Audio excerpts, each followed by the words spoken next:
बिस्मिल्लाहिर्रहमानिर्रहीम अस्सलामु अलैकुम।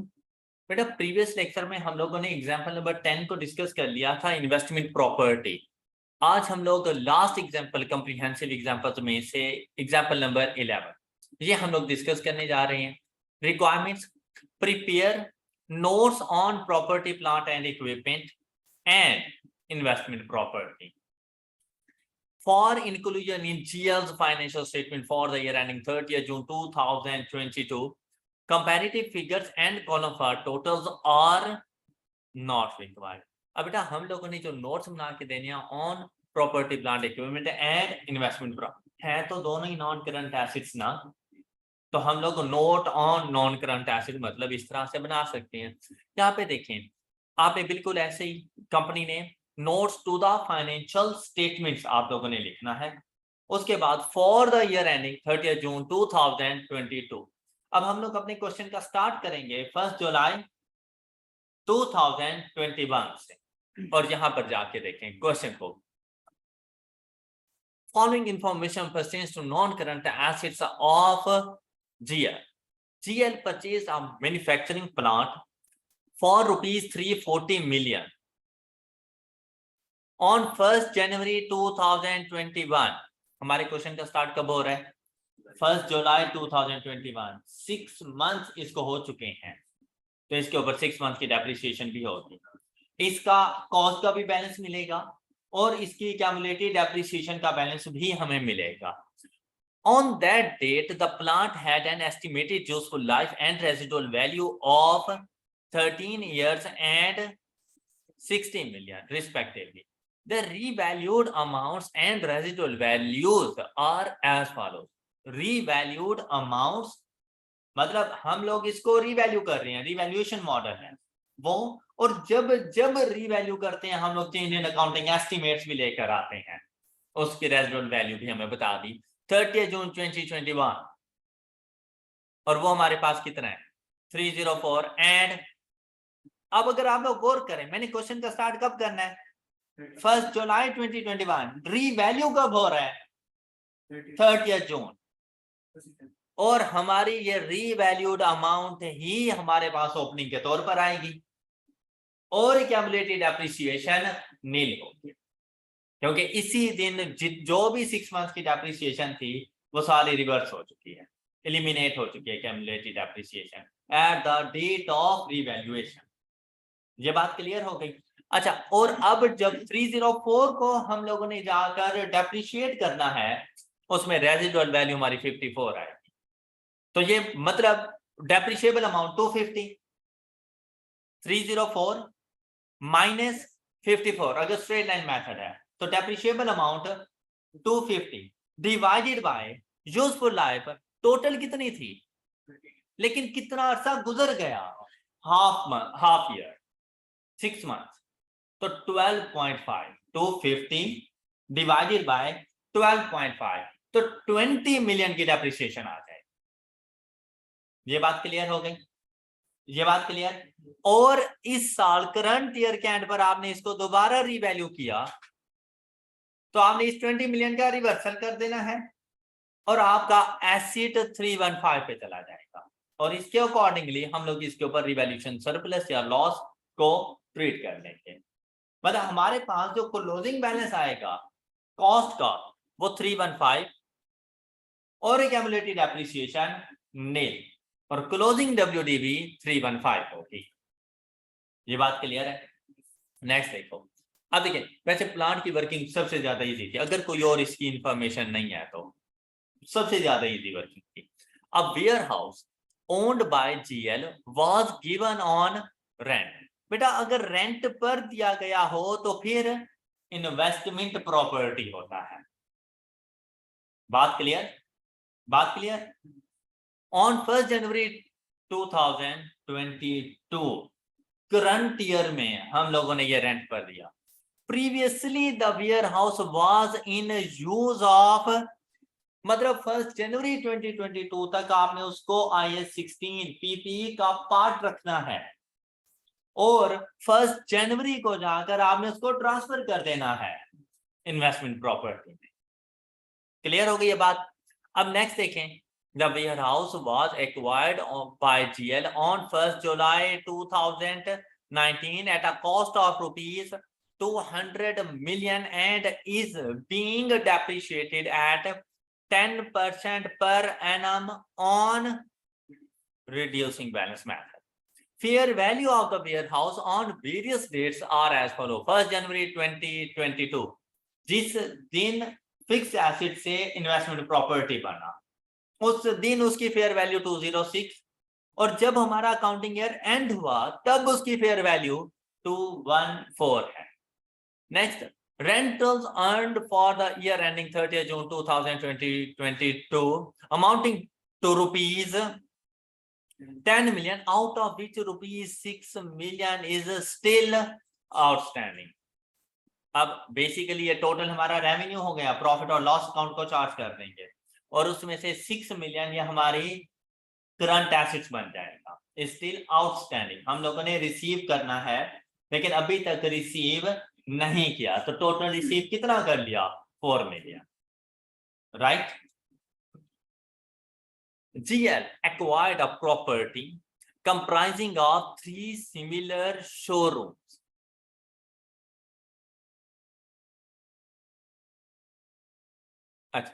At a total cost of rupees 900. तो एक शोरूम कितने का हुआ? क्योंकि सिमिलर है तो एक शोरूम 300 मिलियन का हो गया. On 1st October 2021, current year में आ रहा है, 40% of the cost of property is attributable to value of land. अभी अगर हम लोग इसको इकट्ठा लेके चलें तो 900 का 40% 360 मिलियन ये लैंड को चार्ज करना है और रिमेनिंग 540 मिलियन वो हम लोगों ने बिल्डिंग को चार्ज करना है. ये बात क्लियर हो गई. Next, each of the showroom can be leased out separately and has a useful life of with no residual value. GL is, अच्छा जहां तक अभी तक हमें पर्पस नहीं बताया गया कि इन शोरूम्स का पर्पस क्या था. यहाँ पे एक बात की गई कि हम इसको लीज्ड आउट कर सकते हैं. फिर क्या कहता है? GL is using one showroom for its. अब देखें, अगर ये नीचे बात ना होती मैं तीनों को इन्वेस्टमेंट प्रॉपर्टी कर सकता था क्योंकि पर्पस डिफाइन ना हो तो फिर, लेकिन नोट में साथ में लिखना पड़ता है कि आप उसे बताएं कि हमने उसको इन्वेस्टमेंट प्रॉपर्टी क्यों बनाया. लेकिन यहां पर अब उसने बता दिया कि one showroom for its own products while the other showrooms are held to be. तो बेटा एक शोरूम हमारी पीपी का पार्ट बनेगा और बाकी 2 शोरूम्स हमारे पास इन्वेस्टमेंट प्रॉपर्टी जाके बन. ओके, कहते हैं on 1st March 2022 the 2 showrooms were given on monthly rent of rupees. The fair value of each showroom is increasing by rupees 3 million each month. तो हम लोगों ने ईयर्स के हिसाब से जाके देख. और अब देखें अदर इंफॉर्मेशन, कहता है cost model is used for subsequent measurement for all property plant and equipment except for manufacturing plant for which a revaluation model is used. Maximum possible amount is transferred from revaluation surplus to retained earning on an annual basis. Fair value model is used for subsequent measurement of all investment properties. अच्छा बेटा, total ये 3 है हमारे पास. First में उसने plant की बात कर दी थी, सेकंड में उसने हमारे पास वेयर हाउस की बात कर दी और थर्ड में उसने आकर हमारे पास शोरूम्स की बात कर दी. अब अगर 1 बाय 1 लेके चलेंगे, सबसे पहले जब हम नोट्स बनाएंगे उस आप रिक्वायरमेंट्स में देखें क्या उसने कॉलम का टोटल कहा, क्या उसने कंपैरेटिव्स कहे, क्वेश्चन इजी है. ठीक है, आपने जरूरी नहीं सारे कॉलम एक साथ बना देने हैं.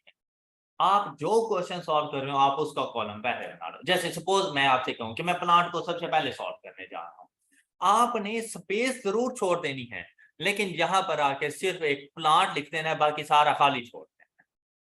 सारी हेडिंग एट अ टाइम देने की जरूरत नहीं है आपको। ये बात समझ आ गई आपको। अब आपने ना सिर्फ मार्क्स गेन करने हैं। अब प्लांट में क्या था, 30 जून 2021 को वो रीवैल्यू हो गया था। और प्लांट का पर्पस देखो, हमारे पास IS 16 है या IS 40 है, 16 है, हमारा अपना एसिड है। तो ये रीवैल्यूएशन के ऊपर जाएगा। हम इसका स्टार्ट करेंगे 30, इसका एंड करेंगे 315। ये बात क्लियर हो गई। अच्छा, आपने सबसे पहले तो यही काम करने हैं ना। और एक्यूमुलेटेड डेप्रिसिएशन का ओपनिंग नील, तो क्लोजिंग नील। ये बात समझ आ गई आपको। अब जो अमाउंट्स मिलती जाए वो जाके पुट कर देता हूं। अब देखो बिल्कुल ऐसे ही किया, 304 315 यहां भी नील, और इनकी आपने WDBs लिखनी, ओपनिंग क्लोजिंग। ओपनिंग लिखनी हो तो 304 और क्लोजिंग लिखनी हो तो 315। आई होप कि ये बात आपको यहां तक क्लियर हो चुकी है। अब देखें, क्या कोई एडिशन हुई, क्या कोई डिस्पोजल हुआ? कुछ भी नहीं हुआ। तो 304 से 315 पे आया, और ये कब आया? साल के एंड पर। तो सबसे पहले ये डेप्रिशिएट हुआ होगा। ये बात क्लियर हो गई। अब पहले इसकी डेप्रिसिएशन चार्ज कर लो। अब इसकी डेप्रिसिएशन आप कैसे चार्ज करोगे? फॉर द ईयर डेप्रिसिएशन कैसे चार्ज करेंगे? 304, अब ये कब लिया था हम लोगों ने, ये देखें, 341 जनवरी 2021 को हम लोगों ने लिया था। तो 30 जून तक इसे 6 मंथ हो गए थे। इसकी यूजफुल लाइफ हमारे पास ही 13 ईयर्स। तो 304, अच्छा वो तो हमारे पास चला गया ना डेप्रिशिएट, और वो नील भी हो गई। तो अब हम लोग क्या करेंगे, ये 304 माइनस इसकी ये रेजिडुअल वैल्यू, उसे क्या कहता था, revalued amounts and residual value were as follows. तो ये 30th जून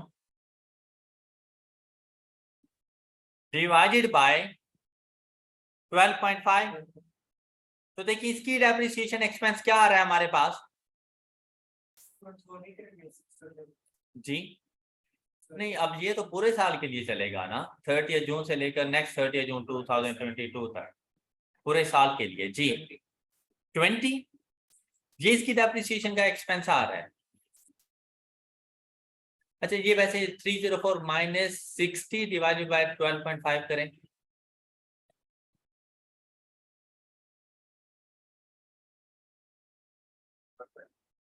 अच्छा, अब यहाँ पे देखो इसने क्या किया हुआ है, 20.8 44, क्यों? अच्छा अच्छा, ठीक है ठीक है ठीक है ठीक है। 30 जून को ये हमारे पास ये रेजिडुअल वैल्यू थी, और जब हम लोग पहुंचे 30 जून 2022 तक, तब हमारे पास रेजिडुअल वैल्यू 44 थी। ओके, अब हम लोग क्या करेंगे कि जो हम लोग 2022 के लिए डेप्रिसिएशन एक्सपेंस चार्ज करेंगे, वो हमारे पास इस रेजिडुअल वैल्यू के मुताबिक आएगा। और चेंज इन अकाउंटिंग एस्टिमेट्स को हम लोग ड्यूरिंग द ईयर कंसीडर कर रहे हैं कि ये during the year change in accounting estimate आया। तो 304 माइनस 44 डिवाइडेड बाय 12.5, तो हमारे पास आंसर आ जाएगा 20.8, राइट। अब ये 20.8 आपने डेप्रिसिएशन एक्सपेंस चार्ज भी कर देना है, और उसी टाइम पर इसको ट्रांसफर कर देना है, मतलब यहां से एलिमिनेट कर देना है, यहां पर आ गया। अब 304 का एसिड 20.8 से डेप्रिशिएट होकर कौन सी वैल्यू पे पहुंच गया है?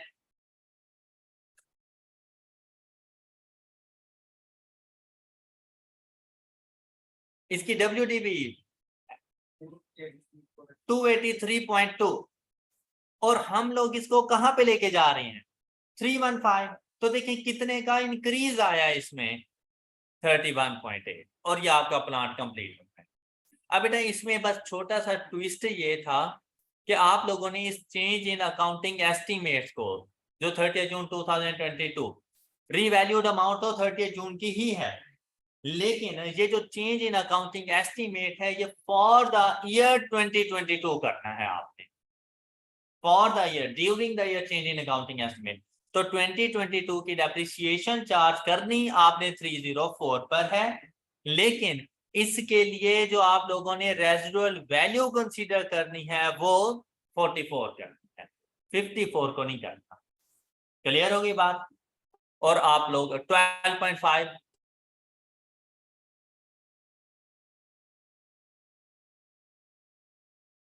6 मंथ अभी गुजर की वर्किंग कंप्लीट। इसके नीचे आप लोगों ने जाके लिख देना है कि इसके ऊपर हम लोग रिवैल्यूएशन मॉडल यूज करते हैं, straight line and 12.5। I hope कि ये बात clear.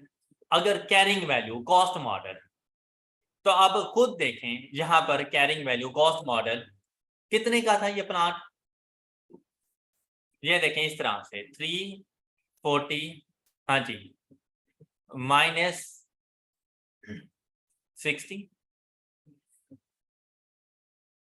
Divided by 13 multiplied by 1.5, इसकी क्यूमुलेटिव डेप्रिसिएशन आ जाएगी 32 पॉइंट, वैल्यू 340 माइनस 32.3। तो अगर हम लोग चेंज इन अकाउंटिंग एस्टिमेट या रीवैल्यू ना करें तो उसकी वैल्यू कितनी आती है हमारे पास, 307.3, ऐसे ही है ना। लेकिन बेटा यहां पर जो हमने बताना होता है ना वो रीवैल्यूएशन का इंपैक्ट बताना होता है, चेंज इन अकाउंटिंग एस्टिमेट का नहीं। अब चेंज इन अकाउंटिंग एस्टिमेट भी हमारे पास साथ साथ आ रहा था। अब देखें यहां पर वो कैरिंग वैल्यू उसने आपको क्या बताई, 306.2। ये 306.2 उसने कैसे फाइंड की है, चेंज इन अकाउंटिंग एस्टिमेट को अकाउंट फॉर करके। ये देखो 340 माइनस 54 डिवाइडेड बाय 13, क्योंकि during the year residual value में चेंज आ चुका था, 54 बन गया। 6 मंथ की डेप्रिसिएशन यहां से आ जाएगी, तो एसिड की वैल्यू 329। अब 329 में से उसने माइनस किया नेक्स्ट 329, अब फिर चेंज इन अकाउंटिंग एस्टिमेट आ गया था और रेजिडुअल वैल्यू हो गई थी 44 डिवाइडेड बाय 12.5। अब हमारे पास आ जाएगी 306.2। डन, ये बात क्लियर है? अच्छा, अब नेक्स्ट जरा देखें, हम लोगों ने ये इधर लिख दिया, ये इफेक्टिव डेट ऑफ रिवैल्यूएशन हम लोगों ने बता दी, और उसने नहीं बताया किसने की रिवैल्यूएशन। तो बेटा ये बात आपने जरूर उसे बतानी है, revaluation is carried bye an independent firm, उसके बाद डैश के बाद। जब अगर तुम हमें बताते तो हम लोग जरूर लिख लेते, तुमने नहीं बताया तो लिखना है हम लोगों ने, इसलिए हमने डैश के बाद किया। तो आप लोगों ने स्टेटमेंट लिखनी है, लेकिन उसके लिए आगे जगह छोड़ दो, बस उसे ये आइडिया हो जाए कि अगर वो हमें इंफॉर्मेशन देता कि ये वैल्यूएशन किसने की तो वो यहाँ पे जरूर। डन, ये बात क्लियर है सब बच्चों को? अच्छा, अब आती है मूवमेंट रिवैल्यूएशन सरप्लस। तो भाई 1 जुलाई 2021 को रिवैल्यूएशन सरप्लस कोई नहीं था। क्यों नहीं था, अब ये देखते हैं। भाई जब हम लोगों ने इसको फर्स्ट टाइम डेप्रिशिएट किया तो इसकी वैल्यू क्या बन रही थी हमारे पास, 329। 329 में ये रीवैल्यू होकर कौन सी वैल्यू पे चला गया, तो इसके ऊपर लॉस 329 से 304 पर आया, तो 25 का लॉस था। तो इस वजह से हमने रिवैल्यूएशन सरप्लस को यहाँ पर जीरो ट्रीट किया हुआ है कि भाई स्टार्ट में रिवैल्यूएशन सरप्लस नहीं था, लॉस मौजूद था हमारे पास। अब फिर क्या हुआ, बाद में पूरा साल गुजर गया, अब आप लोगों ने उस लॉस को 25 का 25 divided by 12.5 is equal to 2, okay, 2 का लॉस ट्रांसफर कर दिया, बाकी बच गया 23 का लॉस, और आपने इसको रीवैल्यू किया तो देखिए आपके पास रिवैल्यूएशन सरप्लस कितना आ रहा है, तो इसमें से 23 माइनस कर दो, 8.8। तो ये ड्यूरिंग द ईयर जो रिवैल्यूएशन सरप्लस है वो 8.8। फिर से सुन लो बेटा, आपके पास एसिड था 340 का, इस टाइम पर आपने रेजिडुअल वैल्यू को वैसे 60 कंसीडर किया था, लेकिन चेंज इन अकाउंटिंग एस्टीमेट में आपने कहा कि रेजिडुअल वैल्यू फॉर 54 है। यस, ये जो पहली वैल्यू थी ये 54। तो 2021 का जो डेप्रिसिएशन एक्सपेंस आपने चार्ज करना है वो 54 के मुताबिक करना है। इसके मुताबिक हमने 6 मंथ्स का डेप्रिसिएशन एक्सपेंस चार्ज किया, डिवाइडेड बाय 13 मल्टीप्लाइड बाय 6/12। ये जरा डेप्रिसिएशन एक्सपेंस बताएं मुझे। तो 86 डिवाइडेड बाय 13 मल्टीप्लाइड बाय 6/12 जी 11। अब देखिए एसिड्स की वैल्यू, ये 340 का एसिड 11 से डेप्रिशिएट हुआ, कितनी वैल्यू बाकी बच जाएगी इसकी 329। रीवैल्यूड अमाउंट कितनी है इसकी 304। 25 का लॉस आ गया, ये लॉस आपने यहां रिकॉर्ड किया। अब इसको डेप्रिशिएट किया आपने 304 को, तो ये 304 को अभी हमने डेप्रिशिएट किया, तो ये देखें ये हमारे पास डेप्रिशिएशन आई थी 20.8। ये आपने इसको 20.8 से डेप्रिशिएट किया। अब देखिए ये वैल्यू कहां पे पहुंच गई, ये मुझे बताएं। 283 पॉइंट। तो बेटा यहां पर भी 25 divided bye remaining useful life 12.5, तो ये लॉस में से 2 ट्रांसफर हो गया, बाकी कितना रह गया, ये बात क्लियर। अब इसकी रीवैल्यूड अमाउंट देखें हमारे पास कितनी आ रही है 315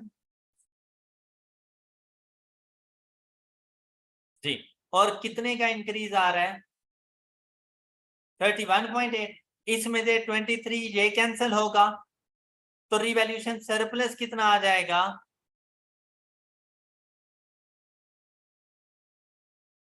जी। ओके, अब यही चीज बेटा आपने यहां बतानी थी। आपने सिर्फ मूवमेंट इन रिवैल्यूएशन सरप्लस बताना होता है, लॉस नहीं बताना होता। तो स्टार्ट में किसी किस्म का कोई रिवैल्यूएशन सरप्लस नहीं था। ड्यूरिंग द ईयर हमें 8.8 का रिवैल्यूएशन सरप्लस मिला, और क्लोजिंग यही है क्योंकि लास्ट डेट पर ही हुआ था, इसमें से ड्यूरिंग द ईयर कुछ भी ट्रांसफर नहीं हुआ, राइट। उसके बाद ये देखें, ये इन्वेस्टमेंट प्रॉपर्टी के बारे में बात कर रहे हैं, ये हम लोग बाद में देखेंगे। आई होप के प्लांट की वर्किंग सब बच्चों को क्लियर। उसके बाद हम लोग मूव कर जाएंगे वेयर हाउस के ऊपर आ जाए। अब देखिए भाई स्टार्ट में आपके पास जो वेयर हाउस था ना वो आपका पीपीई था, ये बाद में इन्वेस्टमेंट प्रॉपर्टी। पहले आपने इसको पीपीई ही ट्रीट करना है और आपने इसको वेयर हाउस ट्रीट किया। ये देखें ये वेयर हाउस। अब देखें उसी का 1 जनवरी 2022 को हम लोगों ने इसको ट्रांसफर कर दिया, लेकिन उससे पहले इसकी हालत क्या थी, उसने आपको ये फेयर वैल्यूज वगैरह बता दी। कहते 1 जुलाई को जब हम लोगों ने इसको परचेज किया था ये 200 मिलियन का था बेटा, उसके बाद किसी किस्म की कोई एडिशन कोई डिस्पोजल कुछ नहीं हुआ। तो 1 जुलाई 2021 को इसकी कॉस्ट का ओपनिंग हमें क्या मिल जाएगा 200। आपने ये 200 ही जाके ओपनिंग के तौर पे ये बात क्लियर, ये 200। अब आपने एक्यूमुलेटेड डेप्रिसिएशन का ओपनिंग भी लिखना है। उसने कहा है कि वेयर हाउस को आप लोगों ने 10% रिड्यूसिंग बैलेंस मेथड के मुताबिक डेप्रिशिएट करना है। अब अगर हम लोग बात करें हमारे पास 200 था, 20 से डेप्रिशिएट होके 180 का रह गया, सॉरी 10, हाँ 10% है 20 से, लेकिन ये किस डेट को 30 जून 2020। फिर 18 से डेप्रिशिएट हुआ 162 का रह गया, कब ये हमारे पास आ गया 30 जून 20, ये आ गया 21, और हम लोग कहाँ मौजूद हैं 2022 पे। तो यहां तक देखें कितना एक्यूमुलेटेड डेप्रिसिएशन हमें मिलेगा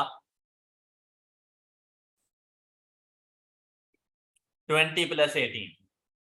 ओपनिंग एक्यूमुलेटेड डेप्रिसिएशन क्या आ जाएगी हमारे पास, तो ये आपने ओपनिंग के तौर पे जाके लिख दी, ये बात क्लियर। अच्छा अब बेटा 6 माह अभी भी ये पीपीई का पार्ट रहा, 6 मंथ की डेप्रिसिएशन देगा और इसकी 6 मंथ की डेप्रिसिएशन हमारे पास आएगी 8.1। 162 मल्टीप्लाइड बाय 10% मल्टीप्लाइड बाय 6/12 8.1। तो इसकी कैरिंग अमाउंट हमारे पास कितनी हो जानी है?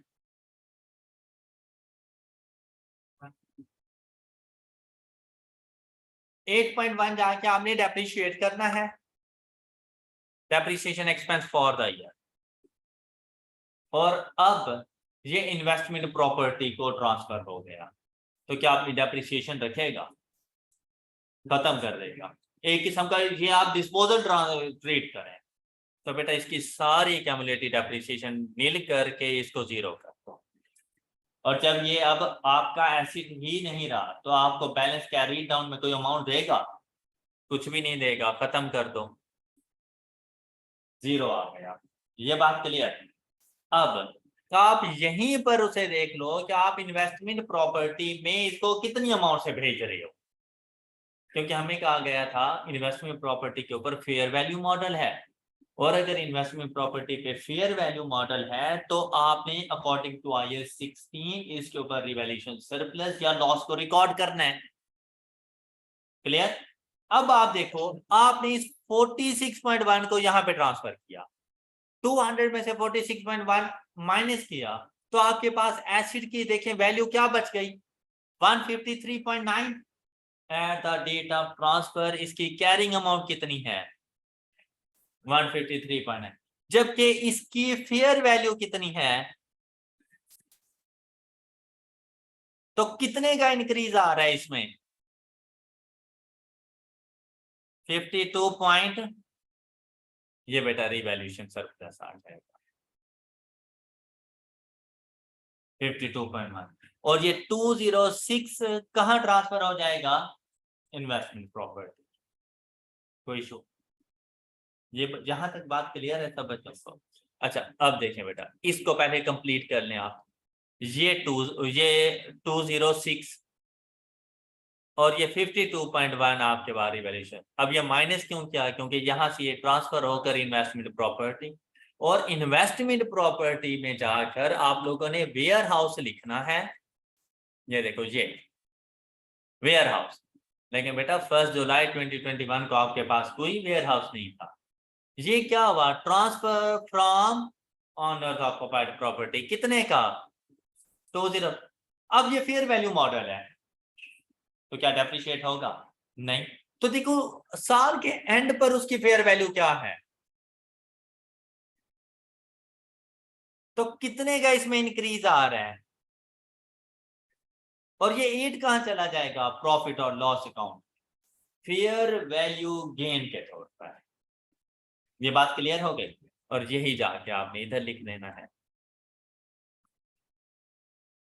इन्वेस्टमेंट प्रॉपर्टी में क्लोजिंग करेंगे 214 पर, और जो इसमें इंक्रीज या डिक्रीज है वो फेयर वैल्यू गेन।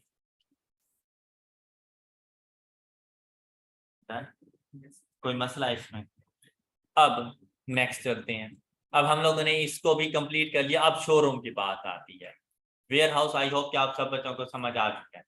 बेटा शोरूम 3 है, उसमें से एक शोरूम आपके पास इन्वेस्टमेंट प्रॉपर्टी है और दूसरे 2 शोरूम वो आपके पास पीपी का, सॉरी, एक पीपी का पार्ट है और 2 इन्वेस्टमेंट। लेकिन शोरूम में बेटा लैंड को अलग ट्रीट करना है, बिल्डिंग को अलग ट्रीट करना है। ये बात समझ आ गई? अब क्या करेंगे? 900 इन टोटल है, आपने एक शोरूम को अलग कर लेना है जो इन्वेस्टमेंट प्रॉपर्टी है, और बाकी 2 शोरूम्स को अलग कर लेना है जो इन्वेस्टमेंट प्रॉपर्टी है, और एक जो पीपी है उसको अलग कर देना है 300 एंड। ये बात समझ आ गई? लेकिन इसमें 40% लैंड है, तो बेटा लैंड एंड बिल्डिंग दोनों को अलग कर, इसका 40%, 240 एंड 360। इसी तरह 120 एंड 180। ये बात समझ आ गई? पहले पीपी को ट्रीट कर लेते हैं। पीपी में कब ये परचेज किया हम लोगों ने? 1 अक्टूबर। क्या ओपनिंग में कुछ होगा? ब्रॉड डाउन में कुछ भी नहीं। तो एक्यूमुलेटेड डेप्रिसिएशन का भी ब्रॉड डाउन कुछ भी नहीं, ये एडिशन है। लैंड की एडिशन 120 और बिल्डिंग की एडिशन 180, ये जाके आपने रिकॉर्ड कर। देखिए बेटा, ओपनिंग कुछ नहीं, 120 180 ड्यूरिंग द ईयर कोई चेंज नहीं आया, तो क्लोजिंग भी यही आ जाएंगे। एक्यूमुलेटेड डेप्रिसिएशन ओपनिंग कुछ नहीं, लैंड वैसे भी डेप्रिशिएट नहीं होता, 0 और 120, ये बात क्लियर। जबकि अगर बिल्डिंग की बात करें तो बेटा उसने बिल्डिंग के बारे में कहा था कि इसकी यूजफुल लाइफ 15 साल है। तो हम लोग क्या करेंगे, 180 divided by 15 and multiplied by, अब ये कब परचेज किया? अक्टूबर नवंबर दिसंबर और नेक्स्ट 6 मंथ, 9 मंथ्स, 9/12। तो देखिए डेप्रिसिएशन एक्सपेंस कितना आ रहा है हमारे पास, ये डेप्रिसिएशन एक्सपेंस इसका कैरी डाउन 180 माइनस 9 171। क्लियर हो गई? अब इन्वेस्टमेंट प्रॉपर्टी के पास चलें। भाई इन्वेस्टमेंट प्रॉपर्टी में भी आपने इसी तरह से ये देखें, इसने डेप्रिशिएट, चाहे बिल्डिंग है और चाहे लैंड है, डेप्रिशिएट वैसे ही नहीं होता। आप इसके लिए अलग अलग करने की जरूरत नहीं, आप इसको अलग अलग भी लिख दें तब भी कोई मसला नहीं है। क्लियर के लैंड अलग बिल्डिंग अलग, लेकिन इसके कंबाइंड बेनिफिट देना है, फेयर वैल्यू मॉडल है, डेप्रिशिएट नहीं होना, तो आप इसका 600 ही लिखो एडिशन। और इसकी देखें फेयर वैल्यू, उसने कहा था fair value of each showroom is increased by each month. भाई इन्वेस्टमेंट प्रॉपर्टी के पास कितने शोरूम है? 2। 3 million multiplied by 2, 6 million per month. कब से? 1 अक्टूबर से। 1 अक्टूबर से 30 जून, 9 मंथ मल्टीप्लाइड बाय 9, तो 30 जून 2022 तक कितने का इंक्रीज आ जाएगा? 54। फेयर वैल्यू में इंक्रीज आ चुका होगा 54 का, तो ये 54 बेटा इस तरह। अब उसने आपको डायरेक्ट ये वाली अमाउंट नहीं बताई थी, इनडायरेक्ट वे बताया और जाके हमने कैलकुलेट कर लिया। ये बातें क्लियर है? अब बेटा इससे रेलिवेंट डिस्क्लोजर नोट्स आपने बताने हैं, इन्वेस्टमेंट प्रॉपर्टी से रेलिवेंट। अब उसके क्या थे? Company uses, fair value model बताना होता है कि कौन सा मॉडल यूज कर रहे हो investment property, fair value model for subsequent measurement of all assets in investment, valuation of investment property was performed by, मतलब आपने देखो स्टार्ट लिया, आगे इंफॉर्मेशन नहीं थी, आपने डैश लिखा। क्लियर? अब से पता चल जाएगा कि अगर हम बताते तो आप लोग जरूर लिखते, स्किप नहीं करनी, ये मैंडेटरी होती है, ये जर्नल डिस्क्लोजर्स हैं, ये हर हाल में लिखने हैं। फिर the rental income from investment property, अब रेंटल इनकम के बारे में क्या उसने कहा था? कैश इनफ्लो आउटफ्लोज को एक्सपेंसेस वगैरह हैं तो वो हमने सारे बताने होते हैं। उसने कहा था 10 मिलियन है, उसमें से भी हमारे पास मंथली, अच्छा 2 showrooms were given on monthly rent of, लेकिन कब? 1 मार्च, तो March April May June, 4 month. Okay 4 million, तो टोटल इनकम आपके पास कितनी हो जाएगी? देखो rental income from investment property during the year amounting to rupees 26 million. कैसे?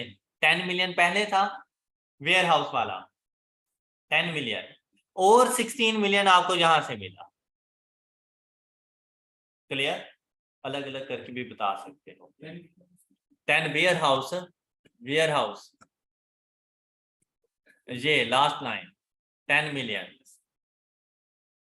और उसमें से 6 मिलियन आउटस्टैंडिंग। अच्छा जी, और यहाँ पर बेटा ये आप लोगों की वर्किंग स्टार्ट हो गई और आपका क्वेश्चन कंप्लीट हो चुका है एंड आई होप कि आप सब बच्चों को समझ आ गई होगी। ओके जी, अब मुझे जल्दी से बताएं एमसीक्यूज में क्वेश्चंस, जहां जहां इश्यूज हैं जरा जल्दी से डिस्कस कर लें। बेटा एमसीक्यूज में एमसीक्यूज नंबर 3 कहा गया, अच्छा, एमसीक्यू नंबर 3 को जरा देखें। कहते हैं which of the following properties owned by an entity would be classified as investment property that had been leased to a tenant। तो बेटा रेंटल इनकम इसका पर्पस हो गया। फिर क्या कहता है, but which is no longer required and is now being held for resale। तो बेटा ये तो इन्वेस्टमेंट प्रॉपर्टी ना हुई ना, अब स्टार्ट में थी लेकिन अब हेल्ड फॉर रीसेल है तो इन्वेंट्री का पार्ट बन जाएगी, यूजेज चेंज हो गया। फिर land purchase for its investment potential planning permission has not been obtained for building construction of any kind. ये अलग बात है, लेकिन है तो इन्वेस्टमेंट पोटेंशियल ना। लैंड तो हमारे पास इन्वेस्टमेंट प्रॉपर्टी के तौर पर ही आएगी, उसके ऊपर बिल्डिंग के लिए हमें नहीं मिल रही परमिशन। बात क्लियर? तो लैंड हमारी इन्वेस्टमेंट प्रॉपर्टी ही रहेगी। A new office building is used by an entity head office. तो यहीं से ही पता चल गया कि ये हमारे IAS 16 का पार्ट है। And Bangalore use for executive trainings. तो ये भी option B is correct answer. Okay जी बेटा, अब नेक्स्ट MCQ कहा गया हमें 4th। Surface Limited uses fair value accounting where possible and has an office building used by asset for administrative purposes। तो ये हमारे पास IAS 16 बन गया। फिर at 1st April 2012 it had a carrying amount of rupees 20 million and remaining useful life of किस दिन? 1st April 2012। On 1st October 2012, the property was let to a third party। अब ये हमारे पास रेंटल इनकम के लिए चली गई and reclassified as an investment property। और देखो उसके पहले क्या दिया था, हमारे पास मॉडल कौन सा है? Fair value accounting. The property had a fair value of rupees 23 million at 1st October 2012 and rupees 23.4 million at 31st March 2012। तो बेटा हमारा जो ईयर स्टार्ट हुआ वो 1st अप्रैल को हुआ। क्लियर? क्या कहता है, what is correct treatment when the above property is reclassified as an investment property. बेटा बात सुने, हमारे पास देखें कैरिंग अमाउंट क्या थी? 20। किस दिन? 1st अप्रैल 12 को। अब क्या हुआ, हमने 1st अक्टूबर 12 को इसको ट्रांसफर कर दिया इन्वेस्टमेंट प्रॉपर्टी के तौर पर। इन्वेस्टमेंट प्रॉपर्टी में बेटा आपने इसको अभी के लिए डेप्रिशिएट करना है, तो WDV divided by remaining useful life. WDV divided by remaining useful life, ये भी स्ट्रेट लाइन मेथड ही होता है। तो 20 divided by 20 is equal to 1। लेकिन 1st अप्रैल से लेकर 1st अक्टूबर तक देखिए कितने मंथ हमारे पास बन गए? 6 मंथ। तो इसकी डेप्रिसिएशन कितनी आ जाएगी? 0.5 डेप्रिशिएट। जिस दिन ट्रांसफर हुई उसकी कैरिंग अमाउंट कितनी है? ये बात समझ आ गई आप लोगों को? अब जिस दिन ट्रांसफर हुई उस दिन फेयर वैल्यू कितनी है, तो इसके ऊपर रिवैल्यूएशन सरप्लस हमें कितने का मिल जाएगा? 3.5 रिवैल्यूएशन सरप्लस हमारे पास मौजूद होगा और ये रिवैल्यूएशन सरप्लस इक्विटी में जाएगा अकॉर्डिंग टू IAS 16। ये बात क्लियर? लेकिन जब हमारा अकाउंटिंग ईयर एंड हुआ उस दिन उसकी फेयर वैल्यू कितनी है? 23.4। तो कितने का इंक्रीज आया बेटा? ये 0.4 फेयर वैल्यू गेन है जो इस साल प्रॉफिट और लॉस अकाउंट हो जाएगा। ये बात क्लियर हो गई? ये 3.5 का पार्ट नहीं बनेगा, वो 3.5 बेटा ये 16 वाला था और ये 0.4 IAS 40 वाला है। क्लियर? अब ऑप्शंस को देखते हैं। अब मतलब मैं अगर कहूं कि at the end of the accounting period बेटा मेरे पास इन्वेस्टमेंट प्रॉपर्टी मौजूद होगी 23.4 की और मेरे पास इक्विटी में मेरा रिवैल्यूएशन सरप्लस मौजूद होगा 3.5 का। क्या कहते हैं यहाँ पर? Take rupees 3.5 million gain to other comprehensive income. हाँ, ये बात सही है। 3.5 gain to statement of profit और लॉस, ये बात गलत है। 400 gain to other comprehensive income, नहीं। 4 million gain to statement of profit और लॉस, ये 0.4 था ना, 0.4 million, तो 4 million तो ये वैसे ही नहीं आ रहा ना। हाँ, अगर यहाँ पे होता ना कि 400,000 gain to statement of profit और लॉस, ये बात भी सही थी, लेकिन ये 4 million नहीं है, इस वजह से गलत। Option A is correct answer, 3.5 million gain to other comprehensive income, option A. Clear? तो इसके बाद हमें कहा गया 6 under IAS 40 investment property, where should a gain or loss on disposal be recognized? बेटा डिस्पोजल के ऊपर तो हमेशा प्रॉफिट और लॉस अकाउंट, इवन कि अगर फेयर वैल्यू के ऊपर भी होता तो भी प्रॉफिट और लॉस अकाउंट। ओके, हालांकि अगर यहाँ पे वो आ जाता ना IAS 16 के मुताबिक, गेन और loss on disposal be recognise profit और लॉस अकाउंट, लेकिन अगर यहाँ पे होता IAS 16 के मुताबिक गेन ऑन रीवैल्यूएशन, गेन और लॉस ऑन रीवैल्यूएशन, तो बेटा gain other comprehensive income, loss profit और लॉस। क्लियर? तो ये ऑप्शन बी हमारे पास ठीक होगा क्वेश्चन नंबर 6 में। जी, कोई और MCQs? चले बेटा, हमारा अल्हम्दुलिल्लाह इन्वेस्टमेंट प्रॉपर्टी का टॉपिक कंप्लीट हुआ। That's all for today. अपना बहुत सा ख्याल रखिएगा। अल्लाह हाफिज।